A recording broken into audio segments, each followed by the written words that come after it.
जय बोलिए त्रिकालवर्ती त्रैलोक पूज्य विश्वाराध्य पंच परमिष्टि भगवान की, अनंत अनंत सिद्ध परमिष्टि भगवान की, वर्तमान जन शासन नायक श्री वर्धमान महावीर भगवान की, परम पूज्य चारित्र चक्रवर्ती आचार्य श्री शांत सागर जी महाराज की, परम पूज्य सिद्धांत चक्रवर्ती आचार्य गुरुदेव श्री विद्यानंद जी महाराज की, विश्व कल्याण कारक अहिंसा प्रदान श्रीमत विश्व धर्म की, धर्म स्नेही सत श्रद्धालु यहाँ पर उपस्थित आप सभी भव्य वर पुंडरीक पुण्यात्मा महानुभाव, जीवन में प्राय करके बहुत कुछ मिलता है। जो मिलता है उसका सदुपयोग नहीं कर पाते, जो नहीं मिलता है उसकी योजना बनाते रहते हैं। दुख का मूल कारण यह भी हो सकता है हम अभावों में जीने के आदी बन गए हैं। जो हमारे पास है उसका सदुपयोग करने की हमें खबर ही नहीं है। व्यर्थ की बातों में समय व्यतीत कर देना हमारी एक सहज आदत बन रही है। अभाव के लिए तरसते रहना, अभावों की चर्चा करते रहना, अभाव वाली वस्तु जब प्राप्त होगी तब हम उसका ऐसा उपयोग करेंगे, उसके बारे में योजना करना, ये जीवन को सार्थक नहीं कर सकता। सबसे पहले तो वह करना चाहिए जो हमारे पास है। एक निर्धन व्यक्ति किसी महात्मा के पास पहुंचा, कहा महात्मा जी मैं बहुत निर्धन हूँ। तब तक दूसरा व्यक्ति पहुंच गया, महात्मा जी यदि इसे उपाय बताओ तो मुझे भी बताना, मैं भी निर्धन हूँ। तीसरा भी पहुंच गया, चौथा व्यक्ति भी पहुंच गया। और आज के ज़माने का व्यक्ति रहा होगा, सभी परेशान, सभी को धन चाहिए। उस पहले व्यक्ति ने कहा कि मैं ज़्यादा नहीं चाहता, बस मेरा 2 बार नहीं तो कम से कम 1 बार तो मेरा पेट भर जाए, इतना चाहिए। और मकान की मुझे आवश्यकता नहीं। गर्मी में कहीं भी फुटपाथ पर सो जाता हूँ, सर्दी में कहीं वृक्ष के नीचे बगीचे में सो जाता हूँ, वहाँ गर्मी रहती है पेड़ों की, थोड़ा सा घास फूस डाल करके। वर्षा काल में मैं कहीं भी स्टेशन आदि पर कहीं खड़ा हो जाता हूँ, जो बारिश होती है वैसे खुले में आराम से आनंद लेता हूँ। इसलिए मुझे ज़्यादा न चाहिए, थोड़ा सा चाहिए। दूसरे ने कहा किराए का मकान है, अपना मकान चाहिए, रोटी तो 2 बार मिल जाती है। तीसरे ने कहा धन की आवश्यकता इसलिए है, व्यापार वृद्धि को प्राप्त हो रहा है, परिवार भी वृद्धि को प्राप्त हो रहा है, मकान तो घर का है पर छोटा सा है, गली में गाड़ी भी तो जा नहीं सकती, इसलिए धन चाहिए। चौथा कहता है ऐसा भी कोई जीवन है, कोई फैक्ट्री नहीं, दुकान चल रही है, 50 सालों के दुकान पर बैठे बैठे सुबह से लेकर शाम तक मेहनत करते हैं। खैर कमाने को तो दुकान से ऐसा नहीं है, महीने में 1 लाख रुपये से ज़्यादा कमा लेते हैं, कई बार कम भी होता है। यूँ तो कोई कमी नहीं है, पर छोटा सा घर है, परिवार वृद्धि को प्राप्त होता है। फैक्ट्री भी चाहिए और छोटी मोटी गाड़ी है, बड़ी गाड़ी में लोग घूमते हैं तो लगता है पैसा चाहिए। महात्मा ने कहा ठीक है, चारों की भावनाएं पूर्ण हो जाएंगी, किंतु शर्त ये है तुम देना क्या चाहते हो। देना क्या चाहते हो?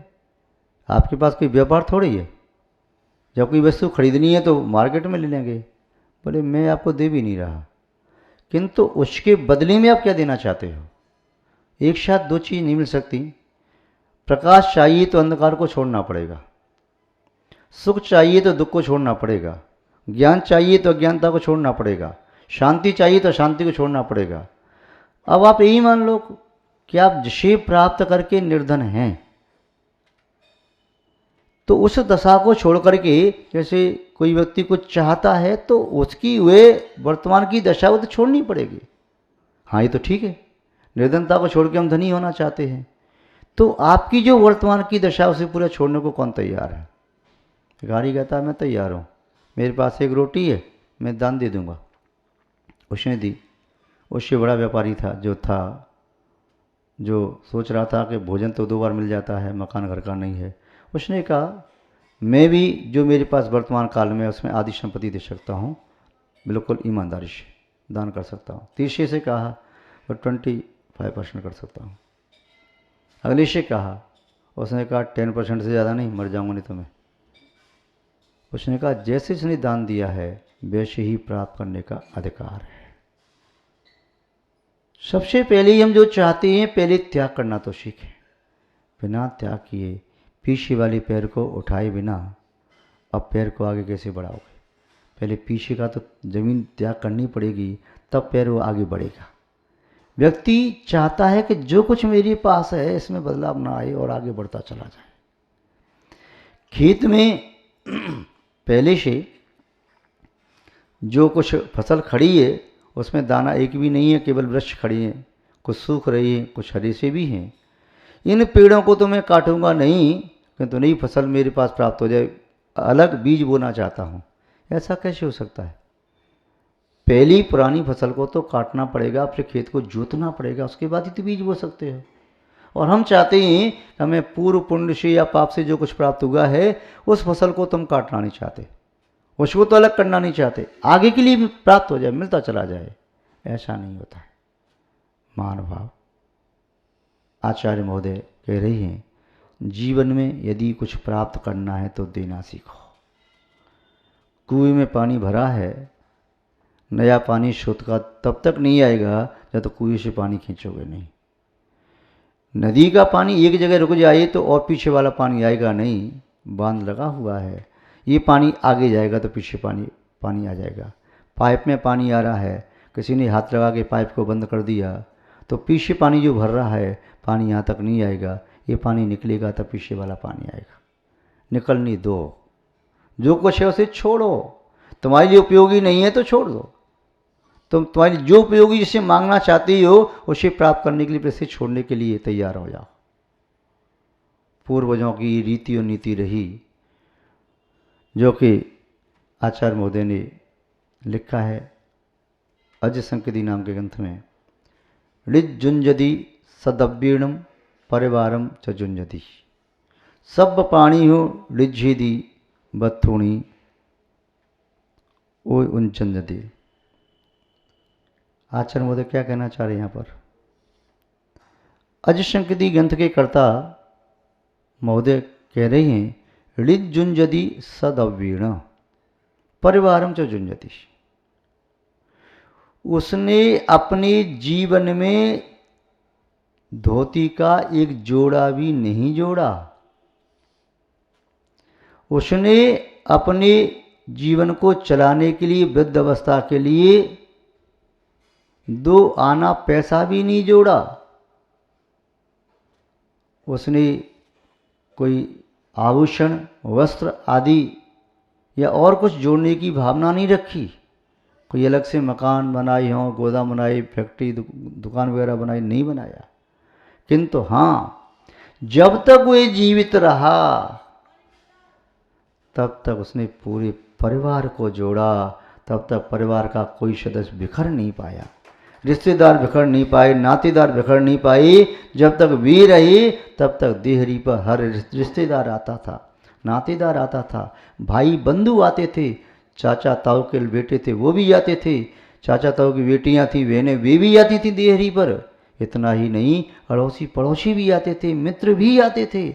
और यहाँ तक पुरानी रिश्तेदारी थी, इनकी रिश्तेदारी नहीं, दादाजी के पिताजी उनकी रिश्तेदारी थी, उनके ससुराल पक्ष के, और दादाजी के ससुराल पक्ष के, यानी पिताजी के मामा, दादाजी के मामा, उस पक्ष से 3-4 पीढ़ी हो गई, वहाँ से भी तब तक लोग आते रहे। इतना उनका मृदु संबंध था और बड़ी आत्मीयता थी। पूर्वजों का श्रम परिवार को जोड़ने में लग जाता था। आज का श्रम परिवार को जोड़ने में तो नहीं, आज का श्रम तो धन जोड़ने में लगा है, अर्थ को जोड़ने में लगा है। आज लगता है कि अर्थ जोड़ने से सुख शांति मिलेगी, और बुजुर्गों को लगता था सुख शांति परमार्थ परिवार को जोड़ने से मिलेगा। एक गरीब परिवार में 4, 5, 6 जितने भी मेंबर हैं बड़े प्रेम से एक थाली में भोजन कर लेते, स्वर्ग जैसा आनंद आ जाता। एक कमरे में 4, 5 मेंबर आराम से रुक जाते थे। आज कोठी में 10 कमरे हैं, 5, 7 हॉल हैं और रहने वाले 3, 4 प्राणी हैं, तब भी कोठी छोटी पड़ रही है। एक कमरे में दूसरा नहीं बैठ सकता और एक एक की गृहस्थी अलग अलग फ्लोर पर बना दी। एक एक के पास इतने बर्तन हैं कि एक साथ 10 थाली में भोजन परोस के करे तब भी थालियां बचेंगी, किंतु फिर भी भोजन घर में नहीं कर रहा, भोजन तो होटल में जाके कर रहा है। और एक साथ ऐसा भी नहीं अपने भाई को भोजन कराने के कोई बुलाया हो, नहीं बुलाया। भाई को तो तब बुलाएगा, माता पिता को तो पूछता नहीं है। तो आज का व्यक्ति परिवार को जोड़ना नहीं चाहता, यहां तक कि बेटा भी रूठ के बैठ जाए तो रूठा रहे, मुझे तेरी चिंता नहीं, मैं मेरी पत्नी दोनों पर्याप्त है। पिताजी रूठ गए रूठ जाने दो, भाई रूठ गया रूठ जाने दो, बहन रूठ गई रूठ जाने दो, क्या करना मुझे तुमसे। एकांगी जीवन जीना चाहता है, किंतु आचार्यों ने ऐसा नहीं कहा। उन्होंने कहा सुख तुम्हें मिलेगा तो द्रव्य को जोड़ने से नहीं मिलेगा। चाहे आपके कोठा भरी रखी है अनाज से, चाहे आपके पास लॉकर्स में बहुत सारा धन रखा है, चाहे आपके पास नोटों के बंडल रखे हैं, बोरा भरी रखे हैं, किंतु उसमें से सुख नहीं निकलेगा। उसमें से तो आपको रौद्र ध्यान मिल सकता है, उसके माध्यम से आपका आर्त ध्यान बन सकता है, उसके माध्यम से आपको बेचैनी हो सकती है, उसके माध्यम से आपके जीवन में विपत्ति आ सकती है, संकट आ सकता है। अब हम तो ऐसा समझते हैं बुजुर्ग वास्तव में बहुत ज्ञानी थे, इसलिए वे परिवार को जोड़ने में श्रम करते रहे। चाहे छोटा बेटा है तभी जाकर के हाथ जोड़ दिए, बेटा क्या बात है, चल तेरे पिताजी ने तुझे डांटा है, चल मैं उसको डांटूंगा, और अपने पोते को पुचकार करके ले आए। चाहे कोई बहुरानी रूठ गई, चली गई मायके, नाती नहीं गया, दादा स्वयं चला गया समध्याने, और उसे कहना कोई बात नहीं बेटे से गलती हो गई होगी, बेटा चल मैं उसको डांटूंगा। पहले ज़माना ये था, परिवार को जोड़ने के लिए लगे रहते थे। कुछ भी हो, कोई बात हो, घर की बात घर में रहती थी, दीवार के बाहर नहीं जाती थी। आए तो पत्नी में थोड़ी सी नोक-झोंक हुई, पत्नी तुरंत पुलिस थाने पहुँच जाती है और एप्लीकेशन लेकर के कोर्ट में पहुँच जाती है। कहाँ गई वो सहनशीलता? हमने क्या सीखा अपने बुजुर्गों से? क्या शिक्षा ग्रहण की, क्या संस्कार प्राप्त किए हैं? किया हम वर्तमान के संस्कारों से, पाश्चात्य संस्कृति के संस्कारों से हम अपना जीवन सुखी बना सकेंगे? बुजुर्ग मूर्ख नहीं थे, हमें मूर्ख लग रही हैं। तुम तो पुराने ज़माने के आदमी हो, तुमने क्या किया? आज एक बेटा पिताजी से कहता है, पिताजी तुमने किया क्या जीवन भर? अपना पेट तो भर नहीं पा रही हो तुम, तुम्हारे पास क्या रखा है क्या तुम्हारे पास? देखो मैंने कितना कमाया, मकान बना लिया, मैं दुकान ले ली, गाड़ी ले ली, तुम्हारे पास क्या रखा है? वो कह नहीं रहा पिता, मौन बैठा है। बेटा तुमने जो प्राप्त किया है ये तो केवल पुद्गल है, मैंने जो प्राप्त किया था आत्मीय ईश्वरीय प्राप्त किया था।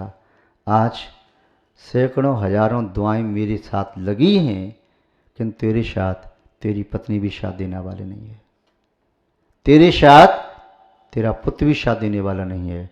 तू धन के कमाने में अंधा तो हो गया है, पर तेरा विवेक भी चला गया।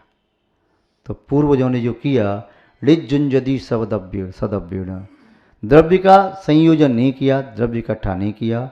परिवारम च जुंजदि, वे जीवन भर परिवार को जोड़ते रहे, एक कड़ी कहीं बिखर नहीं जाए, टूट नहीं जाए।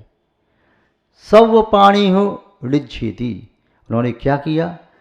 अपना समय अपने परिवार को दिया, मित्रों को दिया, रिश्तेदारों को दिया, अपने सुख दुख की बात उनसे कही, उनसे सुख दुख की बातें सुनी, प्रेम वात्सल्य का विस्तार किया। आज समय नहीं है परिवार के लिए, आज समय नहीं है माँ के पास बेटे के लिए, बेटे के पास माँ के लिए, पिता के पास बेटे के लिए समय नहीं है। सब व्यस्त हैं, सब व्यस्त हैं। या तो समय ये छोटा सा चूहा मोबाइल खा गया, या फिर ये लैपटॉप खोल के बैठ गए, या फिर कान में वो लगा लिए ईयरफोन। हाँ, जो गांव के लोग कहते हैं क्या ठेंठा लगा के बैठ गया है, किसी की सुनता ही नहीं है। तो इससे आप परिवार से, अपनों से अलग होते चले गए। एकल बन गए। एकल भी बन जाते तो योगी तो बन जाते, साधु बन जाते, किंतु आपके मन में संसार बसा पड़ा है और बाहर से संसार से अलग रहना चाहते हो, ऐसा जीवन जी पाना बड़ा कठिन है, बहुत मुश्किल है। तो उस समय बुजुर्ग लोगों ने परिवार के सदस्यों से सबसे स्नेह किया। कोई पथिक घर के सामने से निकल के जा रहा हो और 2 मिनट के लिए ठहर गया छाया दे करके, भैया पानी पियोगे, पानी पी लो, बैठो, चलो कुछ नहीं है तो गुड़ चना खा के जाओ, चलो सत्तू खा ली, गर्मी में आया तो। इतना प्रेम और वात्सल्य। आए तो सगा रिश्तेदार भी आए तो पूछने, अच्छा और कहाँ से आ रहे अभी, अब आगे कहाँ जाने का कार्यक्रम है? ना तो ये पूछा कि चाय नाश्ता कुछ करोगे कि नहीं करोगे? बोल मुझे निकलना है, मुझे जल्दी जाना है अभी, बस इतना ही समय नहीं है। पत्र लिखने की बात तो छोड़ो, अब तो पत्र भी, पत्रों की जो भाषा होती थी, पत्रों को लोग महीनों वर्षों तक रखते थे, पत्रों में से कुछ वर्णा निकलती, सुगंधी आती थी, पत्रों में जो भाव दिखाई देता था।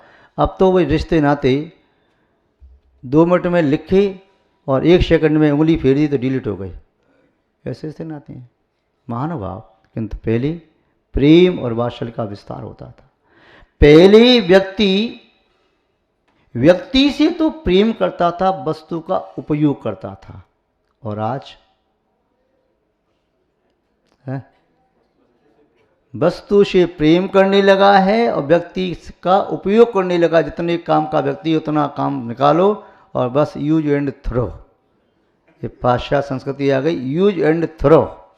पाश्चात्य संस्कृति में चाहे चेतन पदार्थ हैं चाहे अचेतन, use and throw. Use and throw की संस्कृति हमारे भारत की कभी भी नहीं रही। ये संस्कृति हमारे भारत की है, जिसको अपनाया है उसको कभी ठुकराया नहीं। यदि बाहुबली की शरण में वज्रबाहु भरत चक्रवर्ती का शत्रु भी आ गया तो उसको ठुकराया नहीं, गले लगाया। शत्रु को भी गले लगाने की नीति रही है, अपनों को ठुकराने की बात तो यहाँ हो ही नहीं सकती।